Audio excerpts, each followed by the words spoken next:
ഉണ്ടായാൽ പോരാ, 1 സെൻറ്റിലും 2 സെൻറ്റിലും കൊണ്ടുപോയി ഒരു വീട് വെച്ച് കഷ്ടി നിന്ന് തിരിയാനിടയില്ലാത്ത പോലെ ജീവിക്കാനല്ല ദൈവം നിങ്ങളോട് ആഗ്രഹിക്കുന്നത്. തോട്ടങ്ങളും കൂടെ ഉണ്ടാകണം വീടിന്.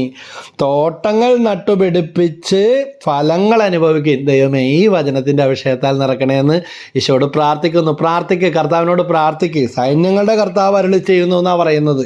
അതുകൊണ്ട് ഈ കമാൻഡ്, ഈ കൽപ്പന, സർവശക്തനായ ദൈവത്തിൻ്റെ ഈ കൽപ്പന ഏറ്റെടുക്കുന്ന ദൈവമേ എന്നും പറഞ്ഞ് പ്രാർത്ഥിക്കാൻ തുടങ്ങി.